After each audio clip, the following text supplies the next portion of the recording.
ਹੁਣ ਤੁਸੀਂ Punjabi radio USA ਨੂੰ ਆਪਣੇ ਫੋਨ ਨੰਬਰਾਂ ਤੋਂ ਸੁਣ ਸਕਦੇ ਹੋ, ਜਿਸ ਦੇ ਵਿੱਚ USA ਦੇ ਲਈ 832 551 5029, 8325515029 ਜਾਂ 605 475 6868, 6054756868। ਟੋਰੰਟੋ ਕੈਨੇਡਾ ਦੇ ਲਈ 6479579633, ਬ੍ਰਿਟਿਸ਼ ਕੋਲੰਬੀਆ ਕੈਨੇਡਾ ਲਈ 7786560460 ਜਾਂ 6046709696, ਕੈਲਗਰੀ ਕੈਨੇਡਾ ਦੇ ਲਈ 5873150587, ਇਟਲੀ ਦੇ ਲਈ 396899970694, ਪਾਕਿਸਤਾਨ ਦੇ ਲਈ 92021371300612, UK ਦੇ ਲਈ 3300101100, 3300101100, ਜਰਮਨੀ ਦੇ ਲਈ 51180904041511 80904041, ਫਰਾਂਸ ਦੇ ਲਈ 3318014255, 33180142 ਆਸਟ੍ਰੇਲੀਆ ਦੇ ਲਈ 612080805601, 612080805601। ਹੁਣ ਤੁਸੀਂ ਆਪਣੇ ਦੇਸ਼ਾਂ ਦੇ ਵਿੱਚੋਂ ਇਹਨਾਂ ਨੰਬਰਾਂ ਦੇ ਉੱਤੇ ਕਾਲ ਕਰਕੇ ਪੰਜਾਬੀ ਰੇਡੀਓ USA ਨੂੰ ਲਾਈਵ ਸੁਣ ਸਕਦੇ ਹੋ। ਇਸ ਦੇ ਨਾਲ ਹੀ ਤੁਸੀਂ ਖਬਰਾਂ, ਖਬਰ ਤੇ ਨਜ਼ਰ, ਸਿਹਤ ਸੰਭਾਲ ਦਾ ਪ੍ਰੋਗਰਾਮ, ਨਾਨ ਸਟਾਪ ਪੰਜਾਬੀ ਗੀਤ, ਗੁਰਬਾਣੀ ਰੇਡੀਓ, ਸ਼੍ਰੀ ਦਰਬਾਰ ਸਾਹਿਬ ਜੀ ਦੇ ਹੁਕਮਨਾਮਾ ਸਾਹਿਬ ਦੀ ਵਿਆਖਿਆ ਪੰਜਾਬੀ ਅਤੇ ਅੰਗਰੇਜ਼ੀ ਦੇ ਵਿੱਚ, ਵੱਖ-ਵੱਖ ਗੁਰੂ ਘਰਾਂ ਦਾ ਸਿੱਧਾ ਪ੍ਰਸਾਰਣ, ਇਹ ਸਾਰਾ ਕੁਝ ਇਹਨਾਂ ਨੰਬਰਾਂ ਤੇ ਡਾਇਲ ਕਰਕੇ ਸੁਣ ਸਕਦੇ ਹੋ, ਜਾਂ ਸਾਡੀ ਵੈਬਸਾਈਟ www.punjabiradiousa.com ਤੇ ਵੀ ਸੁਣ ਸਕਦੇ ਹੋ। ਸੁਣਦੇ ਰਹੋ ਪੰਜਾਬੀ ਰੇਡੀਓ USA।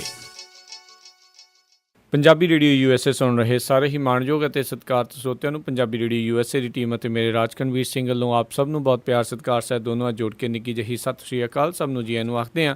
ਸੋ ਤੇ ਪ੍ਰੋਗਰਾਮ ਖਬਰ ਤੇ ਨਜ਼ਰ ਲੈ ਕੇ ਹਾਜ਼ਰ ਹਾਂ। ਪ੍ਰੋਗਰਾਮ ਖਬਰ ਤੇ ਨਜ਼ਰ ਦੇ ਵਿੱਚ ਜਿਹੜੀ ਅੱਜ ਦੇ ਦਿਨ ਅਸੀਂ ਤੁਹਾਡੀ ਗੱਲਬਾਤ ਕਰਾਉਣ ਜਾ ਰਹੇ ਹਾਂ, ਸਾਡੇ ਨਾਲ ਚੰਡੀਗੜ੍ਹ ਸਟੂਡੀਓਜ਼ ਤੋਂ ਇਸ ਟਾਈਮ ਜੁੜ ਚੁੱਕੇ ਨੇ ਸੁਸ਼ੀਲ ਦਸਾਂਝ ਜੀ। ਸੁਸ਼ੀਲ ਜੀ, ਜੀ ਆਇਆਂ ਨੂੰ, ਸਤਿ ਸ਼੍ਰੀ ਅਕਾਲ ਹੈ ਜੀ।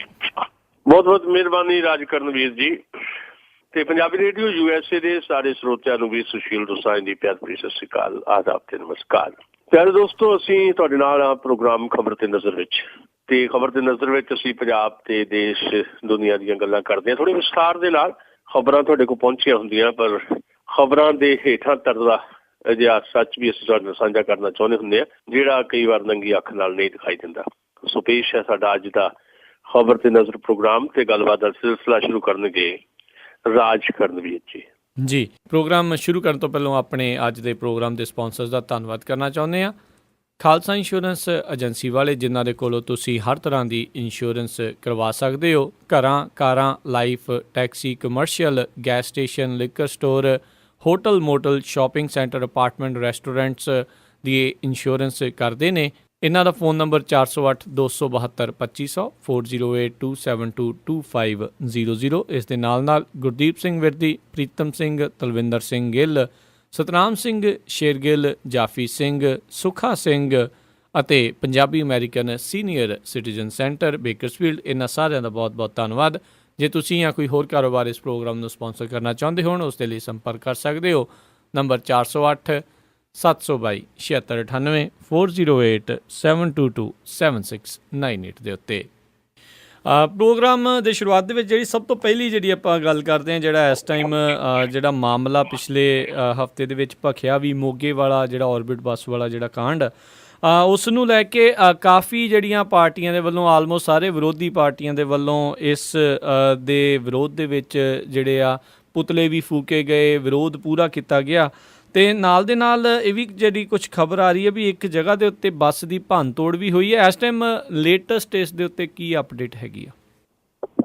ਦੇਖੋ, ਇਹ ਸਾਰੀਆਂ ਖਬਰਾਂ ਤੁਹਾਡੇ ਕੋਲ ਪਹੁੰਚੀਆਂ।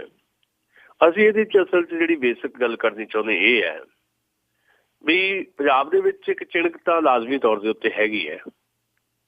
ਕਦੇ ਵੀ ਕਿਸੇ ਵੀ ਮੁੱਦੇ ਦੇ ਉੱਤੇ ਤੁਸੀਂ ਦੇਖਦੇ ਹੋ ਕਿ ਇੱਕ ਰੋਸ ਜਿਹੜਾ ਹੈ ਪੰਜਾਬ ਦੇ ਲੋਕ ਜ਼ਰੂਰ ਪ੍ਰਗਟ ਕਰਦੇ ਹੈ। ਜਿਹੜੀ ਸਭ ਤੋਂ ਕਹਿ ਲਓ ਵੀ ਕਹਿ ਸਕਦੇ ਅਸੀਂ ਦੁਖਦਾਇਕ ਗੱਲ ਸਾਡੇ ਲਈ ਇਹ ਹੈ ਵੀ ਇਹ ਜਿਹੜਾ ਰੋਸ ਹੈ ਇਹ ਕਈ ਵਾਰੀ ਰੋਸ ਪਾਕਟਸ ਦੇ ਵਿੱਚ ਹੁੰਦਾ ਹੈ ਜੀ। ਇਹ ਰੋਸ ਨੂੰ ਸਮੁੱਚੇ ਰੂਪ ਦੇ ਵਿੱਚ ਇੱਕ ਸਮੂਹਕ ਜਿਹੜਾ ਇੱਕ ਰੋਸ ਦੇ ਵਿੱਚ ਤਬਦੀਲ ਕਰਨ ਦਾ ਜਿਹੜਾ ਇੱਕ ਯਤਨ ਹੋਣਾ ਚਾਹੀਦਾ, ਉਹ ਕਿਤੇ ਨਾ ਕਿਤੇ ਉਹਦੀ ਸਪੇਸ ਰਹਿ ਜਾਂਦੀ ਹੈ ਤੇ ਜਿਹਦੇ ਕਰਕੇ ਰੋਸ ਦੇ ਨਤੀਜੇ ਜਿਹੜੇ ਆ ਉਹ ਕੋਈ ਬਹੁਤ ਜ਼ਿਆਦਾ ਪੋਜ਼ਿਟਿਵ ਕਈ ਵਾਰੀ ਨਹੀਂ ਨਿਕਲਦੇ। ਹੁਣ ਪਾਰਲੀਮੈਂਟ ਦੇ ਵਿੱਚ ਵੀ ਰੌਲਾ ਪਿਆ, ਜਿਸ ਦਿਨ ਦਾ ਇਹ ਕਾਂਡ ਹੋਇਆ ਉਸ ਦਿਨ ਤੋਂ ਵੀ ਬਕਾਇਦਾ ਇੱਕ ਐਕਸ਼ਨ ਕਮੇਟੀ ਵੀ ਬਣੀ, ਮੁਜ਼ਾਹਰੇ ਵੀ ਹੁੰਦੇ ਰਹੇ, ਬਾਅਦ ਵਿੱਚ ਸਮਝੌਤਾ ਵੀ ਹੋ ਗਿਆ, ਸਾਰੀਆਂ ਗੱਲਾਂ ਤੁਸੀਂ ਜਾਣਦੇ ਹੋ ਜੀ। ਕੱਲ ਸਾਡੇ ਇੱਥੇ 4 ਖੱਬੀਆਂ ਪਾਰਟੀਆਂ CPI, CPIM, CPM ਪੰਜਾਬ ਤੇ CPI-ML ਲਿਬਰੇਸ਼ਨ, ਇਹਨਾਂ ਚੌਹਾਂ ਨੇ ਇੱਕ ਕਾਲ ਕੀਤੀ ਹੋਈ ਸੀ ਪੰਜਾਬ ਭਰ 'ਚ ਮੁਜ਼ਾਹਰਿਆਂ ਦੀ, ਜਿਹੜਾ ਬੜਾ ਸਫਲ ਰਿਹਾ। ਉਹਨਾਂ ਦੇ ਜਿੰਨੇ ਵੀ ਮੁਜ਼ਾਹਰੇ ਡਿਸਟ੍ਰਿਕਟ ਹੈਡਕੁਆਟਰਾਂ 'ਤੇ ਉਹਨਾਂ ਨੇ ਕੀਤੇ ਜਾਂ ਜ਼ਿਲ੍ਹਾ ਹੈਡਕੁਆਟਰਾਂ 'ਤੇ ਕੀਤੇ, ਆਪਣੇ ਤਹਿਸੀਲ ਹੈਡਕੁਆਟਰਾਂ 'ਤੇ ਕੀਤੇ, ਬੜੇ ਸਫਲ ਰਹੇ ਹੈ। ਇਹ ਇੱਕ ਚੰਗਾ ਸੰਕੇਤ ਹੈ ਕਿ ਪੰਜਾਬ ਦੇ ਲੋਕਾਂ ਦੇ ਵਿੱਚ ਇਹ ਚਿਣਗ ਹੈ।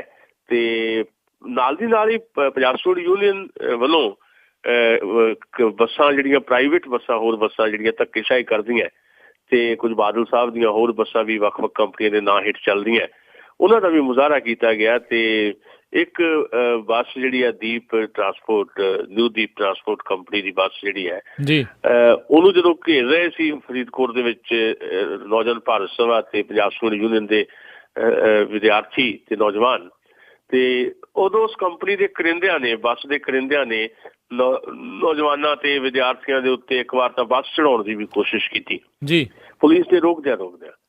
ਇਸ ਤੋਂ ਬਾਅਦ ਫਿਰ ਬਹੁਤ ਜ਼ਿਆਦਾ ਟਕਰਾਅ ਹੋਇਆ, ਵਿਦਿਆਰਥੀ ਵੀ ਆਪੇ ਤੋਂ ਬਾਹਰ ਹੋ ਗਏ, ਵਿਦਿਆਰਥੀਆਂ ਨੇ ਉਸ ਬੱਸ ਦੀ ਬਹੁਤ ਜ਼ਿਆਦਾ ਭੰਨ ਤੋੜ ਕੀਤੀ ਹੈ ਤੇ ਫਿਰ ਪੁਲਿਸ ਦਾ ਲਾਠੀ ਚਾਰਜ ਹੋਇਆ। ਤੇ ਇੱਕ ਇਹ ਦੇਖਣ 'ਚ ਆਇਆ ਕਿ ਉਹ ਵਿਦਿਆਰਥੀ ਜਾਂ ਨੌਜਵਾਨ ਪੁਲਿਸ ਦੇ ਲਾਠੀ ਚਾਰਜ ਦੇ ਅੱਗੇ ਨਹੀਂ ਲੱਗੇ ਕਿ ਦੌੜ ਗਏ ਲਾਠੀ ਚਾਰਜ ਤੇ, ਉਹਨਾਂ ਨੇ ਲਾਠੀ ਚਾਰਜ ਦਾ ਵੀ 10 ਮਿੰਟ ਤੱਕ ਲਗਾਤਾਰ ਮੁਕਾਬਲਾ ਕੀਤਾ ਤੇ ਕਾਫੀ ਲੋਕ ਜ਼ਖਮੀ ਹੋਏ ਨੇ ਤੇ 2 ਲੜਕੀਆਂ ਸਮੇਤ 14 ਜਿਹੜੇ ਨੌਜਵਾਨ ਤੇ ਵਿਦਿਆਰਥੀ ਉਹਨਾਂ ਨੂੰ ਗ੍ਰਿਫਤਾਰ ਕੀਤਾ ਗਿਆ, ਉਹਨਾਂ ਤੇ ਇਰਾਦਾ ਕਤਲ ਦੇ ਕੇਸ ਪਾਏ ਗਏ ਜੀ। ਹੁਣ ਇੱਕ ਪਾਸੇ ਤਾਂ ਅਸੀਂ ਇਹ ਦੇਖ ਰਹੇ ਹਾਂ ਕਿ ਚਿਣਗ ਦੀ ਜਿਹੜੀ ਮੈਂ ਗੱਲ ਕੀਤੀ, ਚਿਣਗ ਹੈ ਤੇ ਉਹਦੀ ਰਿਫਲੈਕਸ਼ਨ ਵੀ ਦਿਖਾਈ ਦੇ ਰਹੀ ਹੈ। ਇਸ ਮੁੱਦੇ ਦੇ ਉੱਤੇ ਪੰਜਾਬ 'ਚ ਖੱਬੀਆਂ ਪਾਰਟੀਆਂ ਮੁਜ਼ਾਹਰੇ ਕਰ ਰਹੀਆਂ, ਵਿਦਿਆਰਥੀ ਤੇ ਨੌਜਵਾਨ ਲੜ ਰਹੇ ਹੈ, ਪਰ ਜੇ ਕਿਤੇ ਇਹ ਸਾਂਝੇ ਐਕਸ਼ਨ ਹੋ ਜਾਣ, ਉਧਰੋਂ ਕਾਂਗਰਸ ਦੇ ਪ੍ਰਧਾਨ ਪ੍ਰਤਾਪ ਸਿੰਘ ਬਾਜਵਾ ਨੇ ਮੰਗ ਕੀਤੀ ਹੈ ਵੀ ਜਿਹੜਾ ਇਹ ਕੇਸ ਹੈ ਔਰਬਿਟ ਬੱਸ ਕਾਂਡ ਵਾਲਾ, ਇਹਦੀ ਜਾਂਚ ਹਾਈਕੋਰਟ ਦੇ ਜੱਜ ਤੋਂ ਚਾਹੀਦੀ ਹੈ। ਤੇ ਜਿਹੜੇ ਖੱਬੀਆਂ ਪਾਰਟੀਆਂ ਨੇ ਮੁਜ਼ਾਹਰੇ ਕੀਤੇ, ਉਹਨਾਂ ਨੇ ਇਹ ਡਿਮਾਂਡ ਕੀਤੀ ਹੈ ਕਿ ਫਾਸਟ ਟਰੈਕ ਅਦਾਲਤ ਦੇ ਵਿੱਚ ਇਹ ਕੇਸ ਚੱਲੇ, ਜਲਦੀ ਤੋਂ ਜਲਦੀ ਨਿਬੇੜਾ ਹੋਵੇ, ਦੋਸ਼ੀਆਂ ਨੂੰ ਸਜ਼ਾਵਾਂ ਮਿਲਣ। ਪਰ ਜੇ ਇਹ ਸਾਰੀਆਂ ਚੀਜ਼ਾਂ ਇੱਕ ਥਾਂ ਹੋਣ, ਬਾਈ ਦੇ ਜੇ ਇੱਕ ਥਾਂ ਹੋਣ ਸਾਰੀਆਂ ਚੀਜ਼ਾਂ, ਤੇ ਸਾਰੇ ਪੰਜਾਬ ਦੇ ਵਿੱਚ ਇਕਜੁੱਟਤਾ ਦੇ ਨਾਲ, ਕੇਵਲ ਇਹੀ ਨਹੀਂ ਔਰਬਿਟ ਬੱਸ ਦਾ ਮਸਲਾ ਨਹੀਂ ਹੈ ਕੇਵਲ, ਜਾਂ ਬਾਕੀ ਪ੍ਰਾਈਵੇਟ ਬੱਸਾਂ ਜਿਹੜੀਆਂ ਗੁੰਡਾਗਰਦੀ ਚੱਲ ਰਹੀ ਹੈ ਪੰਜਾਬ ਦੀਆਂ ਸੜਕਾਂ ਤੇ, ਉਹਦਾ ਮਸਲਾ ਨਹੀਂ ਹੈ। ਪੰਜਾਬ ਦੇ ਬਾਕੀ ਜਿਹੜੇ ਖੇਤਰ ਹੈ, ਚਾਹੇ ਪੰਜਾਬ ਦਾ ਮੁਲਾਜ਼ਮ ਹੈ, ਪੰਜਾਬ ਦਾ ਮਜ਼ਦੂਰ ਹੈ, ਪੰਜਾਬ ਦਾ ਕਿਸਾਨ ਹੈ, ਪੰਜਾਬ ਦਾ ਵਿਦਿਆਰਥੀ ਹੈ, ਪੰਜਾਬ ਦਾ ਨੌਜਵਾਨ ਹੈ, ਇਹਨਾਂ ਦੀਆਂ ਜਿਹੜੀਆਂ ਡਿਮਾਂਡਸ ਹੈ, ਇਹਦੇ ਵਾਸਤੇ ਜੇ ਸਾਂਝੇ ਤੌਰ ਦੇ ਉੱਤੇ ਇੱਕ ਚਾਰਟਰ ਜਿਹੜਾ ਪਲਾਨ ਕੀਤਾ ਜਾਏ ਤੇ ਉਹ ਪਲਾਨ ਕਰਕੇ ਪੰਜਾਬ ਭਰ ਦੀਆਂ ਜਿਹੜੀਆਂ ਇਸ ਤਰ੍ਹਾਂ ਦੀਆਂ ਜਨਤਕ ਜਥੇਬੰਦੀਆਂ ਜਾਂ ਸਿਆਸੀ ਪਾਰਟੀਆਂ ਜਿਹੜੀਆਂ ਲੜਾਈ ਦੇ ਮੈਦਾਨ 'ਚ ਆਉਣਾ ਚਾਹੁੰਦੀਆਂ ਨੇ, ਮੰਗਾਂ ਨੂੰ ਲੈ ਕੇ ਅਖਬਾਰਾਂ ਤੋਂ ਬਾਹਰ ਆ ਕੇ ਉਹ ਏਦਾਂ ਸੜਕਾਂ ਤੇ ਆਉਣ ਤੇ ਇਕਜੁੱਟਤਾ ਦੇ ਨਾਲ ਸਾਰੇ ਪੰਜਾਬ 'ਚ ਇੱਕ ਲਹਿਰ ਉੱਠੇ, ਤਾਂ ਕੋਈ ਕਾਰਨ ਨਹੀਂ ਕਿ ਪੰਜਾਬ ਦੀ ਹੁਕੂਮਤ ਜਿਹੜੀ ਉਹ ਗੱਲ ਨਾ ਮੰਨੇ ਜੀ। ਪੰਜਾਬ ਦੀ ਹੁਕੂਮਤ ਨੂੰ ਮੰਨਣੀ ਪਏਗੀ। 2 ਸਾਲ ਰਹਿ ਗਏ ਇਸ ਹੁਕੂਮਤ ਦੇ, ਤੇ 2 ਸਾਲ ਜਿਹੜੇ ਆ ਜੇ ਪੰਜਾਬ ਦੇ ਲੋਕ ਚੇਤਨ ਲੋਕ ਜਿਹੜੇ ਆ ਇੱਕ ਦ੍ਰਿਸ਼ਟੀਕੋਣ ਬਣਾ ਕੇ, ਇੱਕ ਨਜ਼ਰੀਆ ਬਣਾ ਕੇ ਪੰਜਾਬ ਦੇ ਵਿੱਚ ਇੱਕ ਜਹਾਦ ਖੜਾ ਕਰਨ, ਆਪਣੇ ਜਿਹੜੇ ਨਿੱਕੇ ਨਿੱਕੇ ਵਿਰੋਧ ਹੈ, ਨਿੱਕੇ ਨਿੱਕੇ ਵਿਰੋਧ ਜਿਹੜੇ ਆ, ਨਿੱਕੀ ਨਿੱਕੀ ਹਉਮੈ ਜਿਹੜੀ ਹੈ ਸਾਡੀਆਂ ਪਾਰਟੀਆਂ ਦੇ ਲੀਡਰਾਂ ਦੀ, ਉਹ ਹਉਮੈ ਨੂੰ ਤਿਆਗ ਕੇ ਪੰਜਾਬ ਦੇ ਲੋਕਾਂ ਦੀ ਭਲਾਈ ਦਾ ਦਾਅਵਾ ਕਰਨ ਵਾਲੀਆਂ ਜਿਹੜੀਆਂ ਇਹ ਧਿਰਾਂ ਆ, ਉਹ ਸੱਚਮੁੱਚ ਪੰਜਾਬ ਦੇ ਲੋਕਾਂ ਦੀ ਬਾਂਹ ਫੜਨ ਦਾ ਇਰਾਦਾ ਕਰਕੇ ਇਕੱਠੀਆਂ ਹੋ ਕੇ ਨਿੱਤਰਨ, ਤਾਂ ਇਹ 2 ਸਾਲ ਪੰਜਾਬੀਆਂ ਦੇ ਸੁੱਖ ਦੇ ਹੋ ਸਕਦੇ ਹੈ। ਪਰ ਇਹੀ ਹੈ ਇੱਕ ਸਾਡੇ ਵਾਸਤੇ ਦੁੱਖ ਦੀ ਗੱਲ, ਲੜਦੇ ਆ ਲੋਕ ਪਰ ਪਾਕਟਸ ਦੇ ਵਿੱਚ ਲੜਦੇ ਆ। ਇਹ ਪਾਕਟਸ ਜਿਹੜੀਆਂ ਆ ਇਕੱਠੀਆਂ ਹੋਣੀਆਂ ਚਾਹੀਦੀਆਂ, ਪੰਜਾਬ 'ਚ ਇੱਕ ਸਾਂਝੀ ਲਹਿਰ ਉੱਠੇ ਪੰਜਾਬ ਦੀਆਂ ਮੰਗਾਂ ਨੂੰ ਲੈ ਕੇ। ਇਸ ਤਰ੍ਹਾਂ ਦੀ ਜਿਹੜੀ ਗੁੰਡਾਗਰਦੀ ਸੜਕਾਂ ਤੇ ਚੱਲਦੀ ਹੈ ਤੋਂ ਲੈ ਕੇ ਪੰਜਾਬ 'ਚ ਨਸ਼ਿਆਂ ਦੇ ਖਿਲਾਫ, ਪੰਜਾਬ ਦੇ ਵਿੱਚ ਜਿਸ ਕਿਸਮ ਦਾ ਬਾਕੀ ਜਿਹੜਾ ਹਕੂਮਤੀ ਜ਼ਬਰ ਚੱਲ ਰਿਹਾ ਉਹਦੇ ਖਿਲਾਫ, ਪੰਜਾਬ ਦੇ ਜਿਹੜੇ ਵੱਖ-ਵੱਖ ਖੇਤਰਾਂ 'ਚ ਕੰਮ ਕਰ ਰਹੇ ਲੋਕ ਹੈ, ਰੁਜ਼ਗਾਰ ਦੇ ਮਸਲੇ ਹੈ, ਐਜੂਕੇਸ਼ਨ ਦੇ ਮਸਲੇ ਹੈ, ਸਿਹਤ ਦੇ ਮਸਲੇ ਹੈ, ਬੜੇ ਮਸਲੇ ਹੈ। ਇਹਨਾਂ ਮਸਲਿਆਂ ਤੇ ਇੱਕ ਸਾਂਝਾ ਚਾਰਟਰ ਬਣਾ ਕੇ ਸਾਂਝੀ ਲੜਾਈ ਵਿੱਢੀ ਜਾਵੇ ਤਾਂ ਕੋਈ ਕਾਰਨ ਨਹੀਂ ਕਿ ਪੰਜਾਬ ਦੀ ਹਕੂਮਤ ਜਿਹੜੀ ਹੈ ਉਹ ਨਾ ਝੁਕੇ ਤੇ ਪੰਜਾਬ ਦੀ ਹਕੂਮਤ ਦਾ ਕੋਈ ਕੋਈ ਇਸ ਤਰ੍ਹਾਂ ਦਾ ਮੈਂ ਦੱਸ ਸਕਦਾ ਤੁਹਾਨੂੰ ਕਿ ਪੰਜਾਬ ਦੀ ਹਕੂਮਤ ਦਾ ਕਦੀ ਵੀ ਹੌਸਲਾ ਨਹੀਂ ਪਏਗਾ ਕਿ ਲੋਕਾਂ ਦੀ ਤਾਕਤ ਹੋਵੇ ਸਾਹਮਣੇ ਫਿਰ ਵੀ ਉਹ ਜ਼ਬਰ ਕਰੀ ਜਾਵੇ ਪੰਜਾਬ ਦੇ ਲੋਕਾਂ ਤੇ। ਪੰਜਾਬ ਦੇ ਲੋਕਾਂ ਤੇ ਜ਼ਬਰ ਜੇ ਹਟਾਉਣਾ ਤੇ ਪੰਜਾਬ ਦੇ ਲੋਕਾਂ ਨੂੰ ਖੁਦ ਅੱਗੇ ਆਉਣਾ ਪਏਗਾ ਇਕਜੁੱਟਤਾ ਦੇ ਨਾਲ। ਜੀ ਬਿਲਕੁਲ ਇੰਪੋਰਟੈਂਟ ਗੱਲ ਇਹੀ ਹੈ ਜੀ, ਇਕਜੁੱਟਤਾ ਹੋਣੀ ਜ਼ਰੂਰੀ ਆ। ਅਤੇ ਇਸੇ ਦੇ ਨਾਲ ਆਪਾਂ ਜੇ ਗੱਲ ਕਰੀਏ ਵੀ ਕੈਪਟਨ ਅਮਰਿੰਦਰ ਸਿੰਘ ਜੋ ਕਿ ਲੋਕ ਸਭਾ ਦੇ ਵਿੱਚ ਬਹੁਤ ਘੱਟ ਨਜ਼ਰ ਆਉਂਦੇ ਆ, ਇਨਫੈਕਟ ਪਿਛਲੇ ਕੁਝ ਸਮਿਆਂ ਦੇ ਵਿੱਚ ਨਾ ਅਖਬਾਰਾਂ 'ਚ ਨਾ ਕਿਤੇ ਉਹ ਨਜ਼ਰ ਆਏ, ਉਹ ਇਸ ਮੋਗੇ ਕਾਂਡ ਤੋਂ ਬਾਅਦ ਦੇ ਵਿੱਚ ਲੋਕ ਸਭਾ 'ਚ ਜਾ ਕੇ ਉਹਨਾਂ ਨੇ ਮੁੱਦਾ ਵੀ ਚੱਕਿਆ। 5 ਦਿਨਾਂ ਬਾਅਦ ਮੋਗੇ ਖੁਦ ਵੀ ਜਾ ਕੇ ਆਏ। ਕੀ ਕਾਰਨ ਤੁਹਾਨੂੰ ਲੱਗ ਰਿਹਾ ਹੈ ਵੀ ਹੁਣ ਉਹਨਾਂ ਨੂੰ ਇਹ ਚੀਜ਼ ਮਹਿਸੂਸ ਹੋ ਰਹੀ ਹੈ ਵੀ ਜੇ ਮੈਂ ਨਾ ਆਇਆ ਸਾਹਮਣੇ ਤਾਂ ਮੇਰੇ ਬਾਰੇ ਵੀ ਕਿਸੇ ਨੇ ਨਹੀਂ ਪੁੱਛਣਾ? ਦੇਖੋ, ਜਿਹੜੇ ਸਾਡੇ ਪੋਲੀਟੀਸ਼ੀਅਨ ਵੱਖ-ਵੱਖ ਪਾਰਟੀਆਂ ਦੇ ਜਿਹੜੇ ਲੋਕ ਹੈ, ਅਸਲ 'ਚ ਸਾਡੇ ਇੱਥੇ ਪਾਰਟੀਆਂ ਦੇ ਕਿਰਦਾਰ ਇੱਕੋ ਜਿਹੇ ਹੁੰਦੇ ਜਾ ਰਹੇ ਆ ਜੀ। ਪਾਰਟੀਆਂ ਦੇ ਨਾਂ ਵੱਖਰੇ ਰਹਿ ਗਏ ਆ ਤੇ ਈਵਨ ਕੈਪਟਨ ਅਮਰਿੰਦਰ ਸਿੰਘ ਆਪਣੀ ਹੀ ਪਾਰਟੀ ਦੇ ਵਿੱਚ ਆਪਣੀ ਹੋਂਦ ਜਿਹੜੀ ਹੈ ਉਹਨੂੰ ਪ੍ਰਗਟਾਉਣ ਵਾਸਤੇ ਲਗਾਤਾਰ ਸੰਘਰਸ਼ੀ ਰਹੇ ਪਿਛਲੇ ਕਾਫੀ ਲੰਬੇ ਸਮੇਂ ਤੋਂ, ਜਦੋਂ ਤੋਂ ਉਹਨਾਂ ਨੂੰ ਪੰਜਾਬ ਦੀ ਕਾਂਗਰਸ ਪ੍ਰਧਾਨਗੀ ਤੋਂ ਲਾਇਆ ਗਿਆ ਜੀ ਤੇ ਪ੍ਰਤਾਪ ਸਿੰਘ ਬਾਜਵਾ ਨੂੰ ਪੰਜਾਬ ਕਾਂਗਰਸ ਦੇ ਪ੍ਰਧਾਨ ਬਣਾਇਆ ਗਿਆ। ਹੋਇਆ ਇਹ ਕਿ ਸਮੇਂ ਦੇ ਵਿੱਚ ਉਹਨਾਂ ਦੀ ਚੜ੍ਹਾਈ ਵੀ ਬੜੀ ਰਹੀ ਪੰਜਾਬ ਕਾਂਗਰਸ ਦੇ ਅੰਦਰ ਵੀ। ਉਹਨਾਂ ਨੂੰ ਕਾਫੀ ਜ਼ਿਆਦਾ ਕਹਿ ਲਓ ਵੀ ਕਾਂਗਰਸ ਪਾਰਟੀ ਦੇ ਜਿਹੜੇ ਸਧਾਰਨ ਮੈਂਬਰ ਤੋਂ ਲੈ ਕੇ MLA ਤੱਕ ਜਿਹੜੇ ਆ ਉਹਨਾਂ ਨੂੰ ਵੇਟ ਦਿੰਦੇ ਆਏ ਆ। 42 ਦੇ ਵਿੱਚੋਂ 35 MLA ਵੀ ਉਹਨਾਂ ਦੇ ਨਾਲ ਰਹੇ ਹੈ ਤੇ ਇੱਕ ਟਾਈਮ ਲੱਗਦਾ ਸੀ ਕਿ ਬਾਜਵੇ ਹੋਰਾਂ ਦੀ ਛੁੱਟੀ ਹੋਣ ਵਾਲੀ ਹੈ ਤੇ ਕੈਪਟਨ ਅਮਰਿੰਦਰ ਹੋਰਾਂ ਨੂੰ ਫਿਰ ਤੋਂ ਬਾਗਡੋਰ ਸਾਂਭ ਦਿੱਤੀ ਜਾਏਗੀ। ਫਿਰ ਜਿਹੜਾ ਕੈਪਟਨ ਅਮਰਿੰਦਰ ਜਦੋਂ ਜਿਹੜੇ ਸਿਆਸੀ ਪਾਰਟੀਆਂ ਦੇ ਲੋਕ ਹੁੰਦੇ ਆ, ਕਿਉਂਕਿ ਇਹ ਇੱਕ ਬਹੁਤ ਸਿਧਾਂਤਕ ਤੌਰ ਦੇ ਉੱਤੇ ਫੈਸਲੇ ਨਹੀਂ ਕਰਦੇ, ਆਪਣੀ ਈਗੋ, ਸੁਪਰ ਈਗੋ ਜਾਂ ਆਪਣੀ ਹਉਮੈ ਨੂੰ ਅੱਗੇ ਰੱਖ ਕੇ ਜਿਹੜੇ ਕਈ ਵਾਰੀ ਫੈਸਲੇ ਕਰ ਲੈਂਦੇ ਆ ਤੇ ਉਹ ਕਈ ਵਾਰੀ ਏਦਾਂ ਦੀ ਗੱਲ ਕਹਿ ਦਿੰਦੇ ਜਿਹੜੀ ਉਹਨਾਂ ਦੇ ਖਿਲਾਫ ਚਲੀ ਜਾਂਦੀ ਹੈ। ਹੋਇਆ ਇਹ ਹੈ ਕਿ ਜਦੋਂ ਚੜ੍ਹਤ ਸੀ ਕੈਪਟਨ ਅਮਰਿੰਦਰ ਦੀ ਪਿਛਲੇ ਮਹੀਨੇ ਤੇ ਜਦੋਂ ਲੱਗਦਾ ਸੀ, ਜਦੋਂ ਉਹਨਾਂ ਨੇ ਡਿਨਰ ਔਰਗਨਾਈਜ਼ ਕੀਤਾ, ਲੰਚ ਡਿਪਲੋਮੈਸੀ ਕੀਤੀ, ਆਪਣੇ ਪੱਖ ਦੇ ਜਿਹੜੇ MLA ਆ ਉਹਨਾਂ ਨੂੰ ਨਾਲ ਲੈ ਕੇ ਆਪਣੀ ਤਾਕਤ ਦਾ ਦਿਖਾਵਾ ਕੀਤਾ, ਉਹਨਾਂ ਨੂੰ ਇਹ ਲੱਗਣ ਲੱਗਾ ਕਿ ਪੰਜਾਬ ਦੇ ਵਿੱਚ ਕਾਂਗਰਸ ਸਾਰੀ ਉਹਨਾਂ ਦੇ ਨਾਲ ਹੈ ਤੇ ਹੁਣ ਦਿੱਲੀ ਵਾਲੇ ਵੀ ਉਹਦਾ ਕੁਛ ਨਹੀਂ ਵਿਗਾੜ ਸਕਣਗੇ। ਉਹਨਾਂ ਨੇ ਰਾਹੁਲ ਗਾਂਧੀ ਦੇ ਖਿਲਾਫ ਬਿਆਨ ਦੇ ਦਿੱਤਾ। ਰਾਹੁਲ ਗਾਂਧੀ ਇੱਥੇ ਨਹੀਂ ਸੀਗੇ। ਅੱਛਾ, ਜਿਹੜੀ ਰਾਹੁਲ ਗਾਂਧੀ ਦੇ ਆਲੇ ਦੁਆਲੇ ਉਹਦੀ ਕਿਚਨ ਕੈਬਨਿਟ ਹੈ ਉਹ ਇਹਨੂੰ ਕਿੱਦਾਂ ਬਰਦਾਸ਼ਤ ਕਰ ਦਿੰਦੀ? ਉਹਨਾਂ ਨੇ ਰਾਹੁਲ ਗਾਂਧੀ ਨੂੰ ਆਉਂਦਿਆਂ ਹੀ ਜਿਹੜੀ ਰਿਪੋਰਟ ਕੀਤੀ ਵੀ ਕਿਵੇਂ ਸ਼ੀਲਾ ਦੀਕਸ਼ਿਤ, ਕਿਵੇਂ ਜਨਾਰਦਨ ਦਵੇਦੀ, ਕਿਵੇਂ ਕੈਪਟਨ ਅਮਰਿੰਦਰ ਸਿੰਘ ਜਿਹੜੇ ਹੈ ਉਹ ਤੁਹਾਨੂੰ ਆਲ ਇੰਡੀਆ ਕਾਂਗਰਸ ਦੇ ਪ੍ਰੈਜ਼ੀਡੈਂਟ ਹਾਲੇ ਦੇਖਣਾ ਨਹੀਂ ਚਾਹੁੰਦੇ। ਤੇ ਲਾਜ਼ਮੀ ਤੌਰ ਤੇ ਫਿਰ ਰਾਹੁਲ ਗਾਂਧੀ ਦੀ ਜਿਹੜੀ ਕਿਚਨ ਕੈਬਨਿਟ ਹੈ, ਖੁਦ ਰਾਹੁਲ ਗਾਂਧੀ, ਉਹ ਕਿਵੇਂ ਇਹ ਸਾਰੀ ਚੀਜ਼ਾਂ ਬਰਦਾਸ਼ਤ ਕਰ ਦਿੰਦੇ। ਸੋ ਉਹ ਤੁਸੀਂ ਸਾਰਾ ਐਪੀਸੋਡ ਦੇਖਿਆ ਕਿ ਕਿਵੇਂ ਕਿਸਾਨ ਰੈਲੀ ਦੇ ਵਿੱਚ ਕੈਪਟਨ ਅਮਰਿੰਦਰ ਨੂੰ ਜਿਹੜਾ ਆ ਉਹ ਤਵੱਜੋ ਨਹੀਂ ਦਿੱਤੀ ਗਈ। ਕੈਪਟਨ ਅਮਰਿੰਦਰ ਫਿਰ ਪੰਜਾਬ ਆ ਕੇ ਵੀ ਆਊਟ ਆਫ ਸੀਨ ਹੋ ਗਏ, ਵਿੱਚ ਬਿਆਨ ਵੀ ਦੇ ਕੇ ਸਾਹਮਣੇ ਆਉਣ ਦੀ ਕੋਸ਼ਿਸ਼ ਕਰਦੇ ਰਹੇ। ਪ੍ਰਤਾਪ ਸਿੰਘ ਬਾਜਵਾ ਜਿਹੜੇ ਹੈ ਉਹਨਾਂ ਦਾ ਹੱਥ ਫੇਰ ਉੱਤੇ ਹੋ ਗਿਆ ਘੱਟ ਤਾਕਤ ਹੋਣ ਦੇ ਬਾਵਜੂਦ ਜੀ। ਹੁਣ ਜਦੋਂ ਇਹ ਕਾਂਡ ਹੋਇਆ, ਮੋਗਾ ਕਾਂਡ, 5 ਦਿਨ ਤੱਕ ਤਾਂ ਕੈਪਟਨ ਅਮਰਿੰਦਰ ਸਿੰਘ ਪਤਾ ਨਹੀਂ ਕਿਹੜੇ ਮੰਥਨ ਚ ਰਹੇ। ਕੈਪਟਨ ਅਮਰਿੰਦਰ ਨੇ ਕਿਸੇ ਕਿਸਮ ਦਾ ਬਿਆਨ ਵੀ ਨਹੀਂ ਦਿੱਤਾ। ਅਚਾਨਕ ਜਦੋਂ ਜਿੱਦਣ ਬੱਚੀ ਦਾ ਜਿਹੜਾ ਅੰਤਿਮ ਸੰਸਕਾਰ ਕੀਤਾ ਜਾ ਰਿਹਾ ਸੀ, ਉਸ ਦੂਸਰੇ ਦਿਨ ਜਿਹੜਾ ਕੈਪਟਨ ਅਮਰਿੰਦਰ ਸਿੰਘ ਮੋਗੇ ਪਹੁੰਚ ਗਏ, ਉੱਥੇ ਜਾ ਕੇ ਪ੍ਰੈਸ ਕਾਨਫਰੰਸ ਕੀਤੀ। ਪਹਿਲਾਂ ਜਿਹੜਾ ਲੋਕਾਂ ਨੇ ਮੁਜ਼ਾਹਰੇ ਕੀਤੇ, ਕਾਂਗਰਸ ਪਾਰਟੀ ਨੇ ਵੀ ਬਕਾਇਦਾ ਉੱਥੇ ਰੈਲੀ ਕੀਤੀ, ਉਹਦੇ ਚ ਕਾਂਗਰਸ ਪਾਰਟੀ ਦੇ ਲੀਡਰ ਵੀ ਜਾਂਦੇ ਰਹੇ, ਕੈਪਟਨ ਅਮਰਿੰਦਰ ਉੱਥੇ ਨਹੀਂ ਸੀ। ਬਾਅਦ ਚ ਪ੍ਰੈਸ ਕਾਨਫਰੰਸ ਕੀਤੀ ਤੇ ਫਿਰ ਉਹਨਾਂ ਨੇ ਵਾਪਸੀ ਕਰਨ ਦੀ ਕੋਸ਼ਿਸ਼ ਕੀਤੀ ਵੀ ਇਸ ਮੁੱਦੇ ਦੇ ਨਾਲ ਹੀ ਪੰਜਾਬ ਦੇ ਵਿੱਚ ਫੇਰ ਤੋਂ ਵਾਪਸੀ ਹੋ ਜਾਏ ਉਹਨਾਂ ਦੀ। ਉਸ ਤੋਂ ਅੱਗੇ ਜਾ ਕੇ ਉਹਨਾਂ ਨੇ ਫਿਰ ਐਲਾਨ ਕਰ ਦਿੱਤਾ ਕਿ ਉਹ ਤਾਂ ਜੀ ਲੋਕ ਸਭਾ 'ਚ ਵੀ ਇਹ ਮੁੱਦਾ ਉਠਾਉਣਗੇ, ਉਠਾਉਣਾ ਚਾਹੀਦਾ ਸੀ। ਹੁਣ ਲੋਕ ਸਭਾ ਦੇ ਵਿੱਚ ਜਾਂਦੇ ਉਹਨਾਂ ਨੂੰ ਡਿਪਟੀ ਲੀਡਰ ਬਣਾਇਆ, ਇੱਕ ਅੱਧੀ ਵਾਰੀ ਹੋ ਗਏ, ਬਹੁਤਾ ਉਹ ਜਾਂਦੇ ਨਹੀਂ ਲੋਕ ਸਭਾ ਦੇ ਵਿੱਚ। ਅਚਾਨਕ ਲੋਕ ਸਭਾ 'ਚ ਜਾਣ ਦਾ ਉਹਨਾਂ ਨੂੰ ਕਿੱਥੋਂ ਖਿਆਲ ਆ ਗਿਆ? ਉਹ ਇਹੀ ਹੈ ਕਿ ਉਹ ਲੋਕ ਸਭਾ ਦੇ ਵਿੱਚ, ਕਿਉਂਕਿ 2 ਦਿਨ ਪਹਿਲਾਂ ਰਾਹੁਲ ਗਾਂਧੀ ਨੇ ਕਹਿ ਦਿੱਤਾ ਸੀ ਵੀ ਮੋਗਾ ਕਾਂਡ ਅਸੀਂ ਉਠਾਵਾਂਗੇ ਲੋਕ ਸਭਾ 'ਚ। ਕੈਪਟਨ ਅਮਰਿੰਦਰ ਨੂੰ ਇਹ ਲੱਗਾ ਕਿ ਕਿਉਂ ਨਾ ਇਸ ਬਹਾਨੇ ਦੇ ਨਾਲ ਮੈਂ ਡਿਪਟੀ ਲੀਡਰ ਦੇ ਤੌਰ ਤੇ ਆਪਣੀ ਗੱਲ ਰੱਖਾਂ ਪਾਰਲੀਮੈਂਟ 'ਚ ਜਾ ਕੇ ਮੋਗਾ ਕਾਂਡ ਦੀ, ਤੇ ਰਾਹੁਲ ਗਾਂਧੀ ਵੀ ਜੇ ਬੋਲਦੇ ਆ ਉਹਨਾਂ ਦੇ ਨਾਲ ਰਹਾ ਤੇ ਤਾਂ ਜੋ ਰਾਹੁਲ ਗਾਂਧੀ ਹੋਰਾਂ ਦੀਆਂ ਨਜ਼ਰਾਂ 'ਚ ਫਿਰ ਤੋਂ ਮੈਂ ਆ ਜਾ ਤੇ ਇੱਕ ਵਾਰ ਫਿਰ ਤੋਂ ਮੈਂ ਫਰੰਟ ਤੇ ਆ ਜਾ ਜੀ। ਤਾਂ ਫੋਰ ਫਰੰਟ ਤੇ ਆਉਣ ਦੀ ਕੋਸ਼ਿਸ਼ ਦੇ ਵਜੋਂ ਕੈਪਟਨ ਅਮਰਿੰਦਰ ਨੇ ਲੋਕ ਸਭਾ ਦੇ ਵਿੱਚ ਜਾ ਕੇ ਆਪਣੀ ਹਾਜ਼ਰੀ ਲਵਾਈ। ਉਸ ਤੋਂ ਬਾਅਦ ਪ੍ਰੈਸ ਕਾਨਫਰੰਸ ਵੀ ਕੀਤੀ ਹੈ। ਹੁਣ ਇਹ ਯਤਨ ਉਹਨਾਂ ਦਾ ਕਿੰਨਾ ਕੁ ਸਫਲ ਰਹਿੰਦਾ ਹੈ, ਇਸ ਯਤਨ ਦੇ ਉਹਨਾਂ ਲਈ ਕਿੰਨੇ ਕੁ ਪੋਜ਼ੀਟਿਵ ਨਤੀਜੇ ਨਿਕਲਦੇ ਆ, ਕਿ ਰਾਹੁਲ ਗਾਂਧੀ ਦੇ ਮਨ ਦੇ ਵਿੱਚ ਕੋਈ ਸੌਫਟ ਕਾਰਨਰ ਕੈਪਟਨ ਅਮਰਿੰਦਰ ਹੋਰਾਂ ਬਾਰੇ ਆ ਸਕਦਾ ਜਾਂ ਨਹੀਂ, ਇਹ ਆਉਣ ਵਾਲੇ ਸਮੇਂ 'ਚ ਪਤਾ ਲੱਗੇਗਾ। ਪਰ ਮੈਨੂੰ ਲੱਗਦਾ ਹੈ ਕਿ ਲੋੜ ਇਸ ਗੱਲ ਦੀ ਹੈ ਕਿ ਕੈਪਟਨ ਅਮਰਿੰਦਰ ਆਪਣਾ ਕੰਮ ਕਰਨ। ਆਪਣੇ ਕੰਮ ਤੋਂ ਭਾਵ ਹੈ ਕਿ ਕਾਂਗਰਸ ਪਾਰਟੀ ਦੇ ਵਿੱਚ ਹੈਗੇ ਨੇ, ਉਹ ਡਿਪਟੀ ਲੀਡਰ ਨੇ, ਲੋਕ ਸਭਾ ਦੇ ਵਿੱਚ ਜਿਹੜੀ ਉਹਨਾਂ ਦੀ ਜ਼ਿੰਮੇਵਾਰੀ ਲੱਗੀ ਉਹ ਜ਼ਿੰਮੇਵਾਰੀ ਪੂਰੀ ਤਰ੍ਹਾਂ ਨਿਭਾਉਣ। ਪੰਜਾਬ ਦੇ ਵਿੱਚ ਵੀ ਜਿਹੜੇ ਜਨਤਕ ਐਕਸ਼ਨ ਹੁੰਦੇ ਕਾਂਗਰਸ ਪਾਰਟੀ ਵੱਲੋਂ ਉਹਦੇ 'ਚ ਵੀ ਉਹ ਰੈਗੂਲਰ ਜਿਹੜੀ ਹੈ ਸ਼ਮੂਲੀਅਤ ਕਰਨ ਤੇ ਲਾਜ਼ਮੀ ਤੌਰ ਤੇ ਉਹਨਾਂ ਦੀ ਵਾਪਸੀ ਹੋ ਸਕੇਗੀ। ਪਰ ਜੇ ਉਹਨਾਂ ਨੇ ਸਿਰਫ ਅਖਬਾਰਾਂ ਦੇ ਵਿੱਚ ਬਿਆਨਬਾਜ਼ੀ ਕਰਨੀ ਹੈ, ਕਿਤੇ ਕਿਤੇ ਮਹੀਨੇ ਕੁ ਬਾਅਦ ਦਿਖਾਈ ਦੇਣਾ ਜਨਤਕ ਐਕਸ਼ਨਾਂ ਦੇ ਨਾਂ ਦੇ ਉੱਤੇ ਜਾਂ ਪ੍ਰੈਸ ਕਾਨਫਰੰਸ ਦੇ ਵਿੱਚ, ਫਿਰ ਉਹਨਾਂ ਦੀ ਵਾਪਸੀ ਹਾਲ ਦੀ ਘੜੀ ਜਿਹੜੀ ਹੈ ਮੁਸ਼ਕਿਲ ਲੱਗਦੀ ਹੈ ਜੀ। ਜੀ ਜੀ। ਅਤੇ ਅਗਲੀ ਜਿਹੜੀ ਆਪਾਂ ਜਿਹੜੀ ਗੱਲ ਕਰਦੇ ਹਾਂ, ਸਲਮਾਨ ਖਾਨ ਨੂੰ ਜਿਹੜੀ ਉਸ ਜਿਹੜੇ ਜੀ ਹਿੱਟ ਐਂਡ ਰਨ ਕੇਸ ਦੇ ਵਿੱਚ 5 ਸਾਲ ਦੀ ਸਜ਼ਾ ਜਿਹੜੀ ਆ ਸੁਣਾਈ ਗਈ। ਬਿਲਕੁਲ ਜੁਡੀਸ਼ਰੀ ਨੇ ਆਪਣਾ ਜਿਹੜਾ ਕੰਮ ਕੀਤਾ, ਪਰ ਹੈਰਾਨੀ ਸਭ ਤੋਂ ਜ਼ਿਆਦਾ ਇਸ ਤਰੀਕੇ ਨਾਲ ਹੋ ਰਹੀ ਜਿਸ ਤਰੀਕੇ ਦੇ ਨਾਲ ਲੋਕ ਉਸ ਦੇ ਉੱਤੇ ਆਪਣਾ ਦੁੱਖ ਪ੍ਰਗਟ ਕਰ ਰਹੇ ਆ ਵੀ ਉਸ ਨੂੰ ਜਿਹੜੀ ਆ ਜੀ ਕੈਦ ਹੋਈ ਮਾੜਾ ਹੋਇਆ, ਬਲੈਕ ਡੇ ਆ। ਕਈਆਂ ਨੇ ਇੱਥੋਂ ਤੱਕ ਬਿਆਨ ਦੇ ਦਿੱਤਾ ਵੀ ਜਿਹੜੇ ਕੁੱਤੇ ਰੋਡ ਤੇ ਸੌਣਗੇ ਕੁੱਤੇ ਦੀ ਮੌਤ ਮਰਨਗੇ। ਤੁਸੀਂ ਇਸ ਪੂਰੀ ਨੂੰ ਕਿਸ ਤਰੀਕੇ ਨਾਲ ਦੇਖਦੇ ਹੋ? ਜੋ ਸਧਾਰਨ ਜੀ ਗੱਲ ਹੈ, ਸਾਰੀ ਦੁਨੀਆ ਜਾਣਦੀ ਹੈ 13 ਸਾਲ ਪੁਰਾਣਾ ਕੇਸ ਹੈ ਤੇ ਇਹਦੇ ਵਿੱਚ ਸਲਮਾਨ ਖਾਨ ਦੋਸ਼ੀ ਹੈ। ਅਦਾਲਤ ਦੇ ਵਿੱਚ ਸਾਬਤ ਹੋ ਗਿਆ। ਅੱਛਾ, ਅਦਾਲਤ ਵਿੱਚ ਸਾਬਤ ਨਹੀਂ ਵੀ ਸੀ ਹੋਇਆ ਤਾਂ ਵੀ ਸਾਨੂੰ ਪਤਾ ਸੀ, ਤੁਹਾਨੂੰ ਸਾਰਿਆਂ ਨੂੰ ਪਤਾ ਵੀ ਉਹ ਸ਼ਰਾਬ ਦੇ ਨਸ਼ੇ ਦੇ ਵਿੱਚ ਗੱਡੀ ਬਹੁਤ ਤੇਜ਼ ਚਲਾ ਰਿਹਾ ਸੀ ਜਦੋਂ ਇਹ ਹਾਦਸਾ ਹੋਇਆ। ਲੋੜ ਤਾਂ ਇਸ ਗੱਲ ਦੀ ਹੈ ਵੀ ਸਲਮਾਨ ਖਾਨ ਨੂੰ ਜੇ ਸਜ਼ਾ ਹੋਈ ਹੈ ਤੇ ਨਾਲ ਦੀ ਨਾਲ ਲੋਕ ਇਹ ਡਿਮਾਂਡ ਕਰਨ ਵੀ ਸਲਮਾਨ ਖਾਨ ਕੋਈ ਸਧਾਰਨ ਬੰਦਾ ਨਹੀਂ ਹੈ, ਉਹਨੇ ਗਲਤੀ ਕੀਤੀ, ਅਦਾਲਤ ਆਪਣੇ ਤਰੀਕੇ ਨਾਲ ਕੰਮ ਕਰ ਰਹੀ ਹੈ।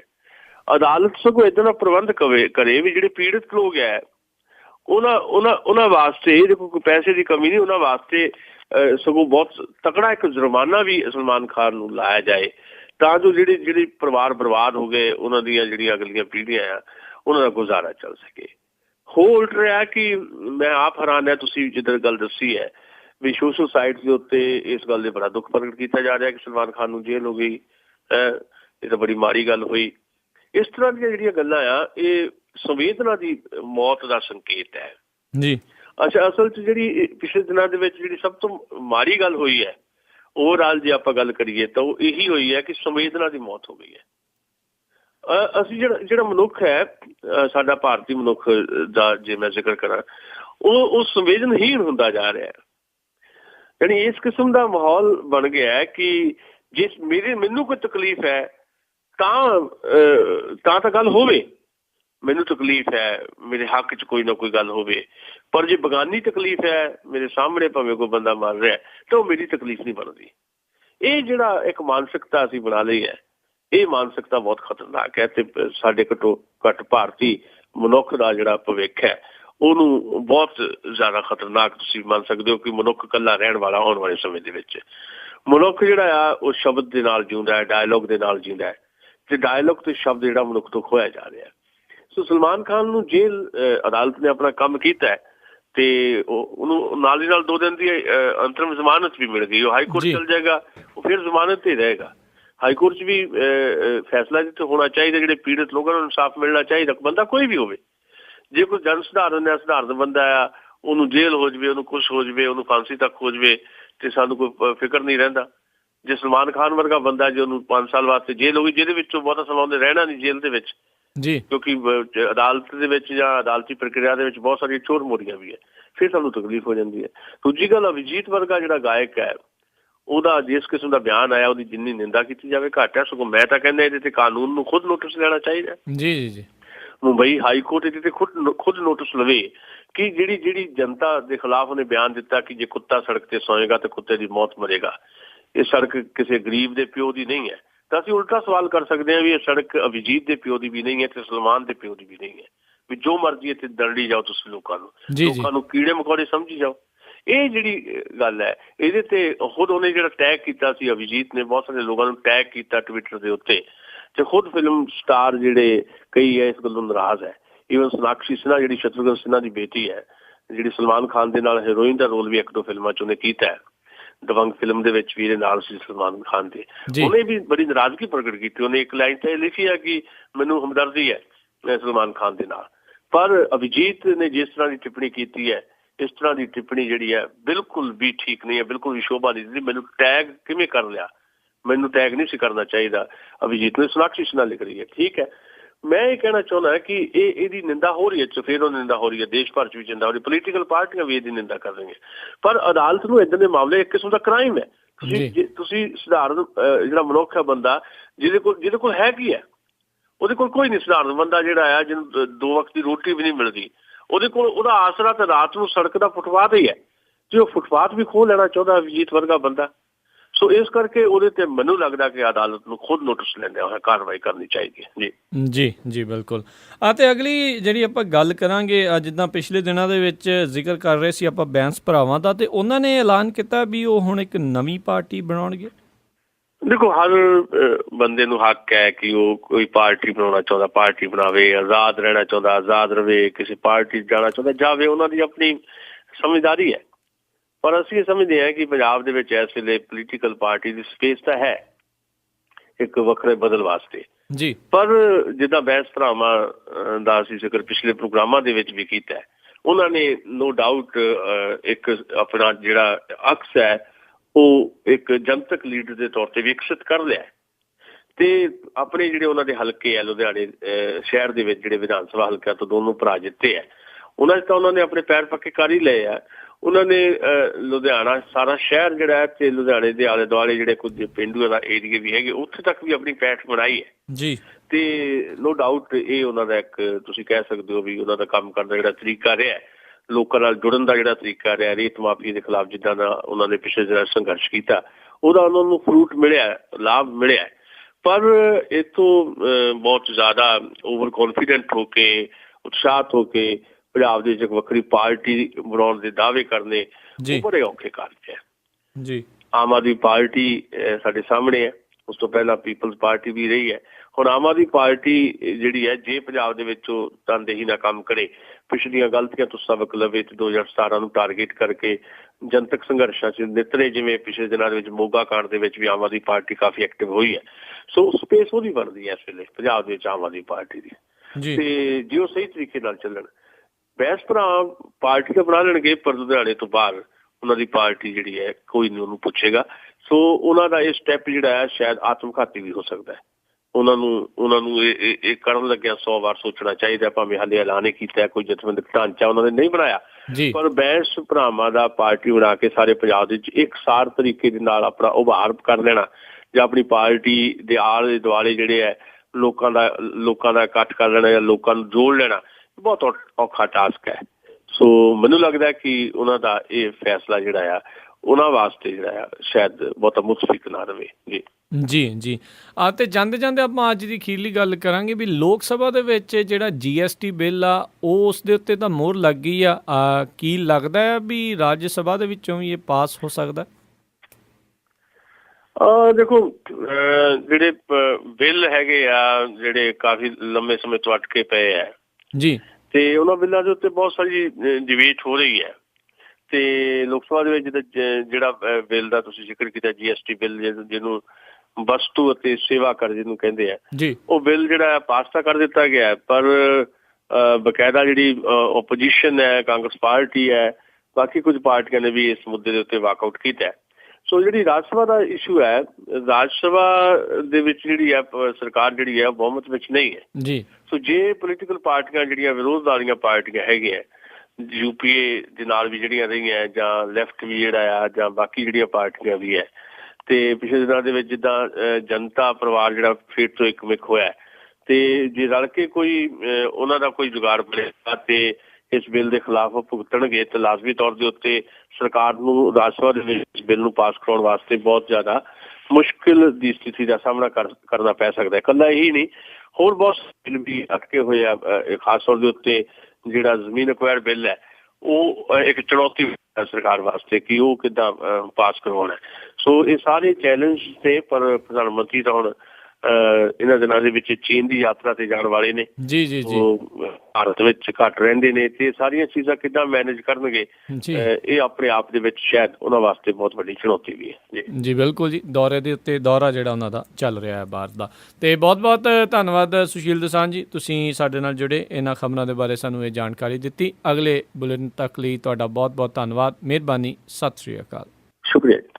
ਸੋ ਤੁਸੀਂ ਸੁਣ ਰਹੇ ਸੀ ਆਪਾਂ ਅੱਜ ਦਾ ਪ੍ਰੋਗਰਾਮ ਖਬਰ ਤੇ ਨਜ਼ਰ। ਅੱਜ ਦਾ ਪ੍ਰੋਗਰਾਮ ਹੁਣ ਇੱਥੇ ਹੀ ਸਮਾਪਤ ਹੈ। ਹੁਣ ਮੈਨੂੰ ਰਾਜਕਨਵੀਰ ਸਿੰਘ ਨੂੰ ਵੀ ਇਜਾਜ਼ਤ ਦਿਓ। ਮੇਰੇ ਵੱਲੋਂ ਵੀ ਆਪ ਸਭ ਨੂੰ ਬਹੁਤ ਪਿਆਰ ਸਤਿਕਾਰ ਸਹਿਤ ਧੰਨਵਾਦ ਜੋੜ ਕੇ ਨਿੱਕੀ ਜਿਹੀ ਸਤਿ ਸ਼੍ਰੀ ਅਕਾਲ। ਜਿਉਂਦੇ ਵਾਸਤੇ ਰਹੋ, ਹੱਸਦੇ ਖੇਲਦੇ ਰਹੋ ਤੇ ਸੁਣਦੇ ਰਹੋ ਜੀ ਪੰਜਾਬੀ ਰੇਡੀਓ USA।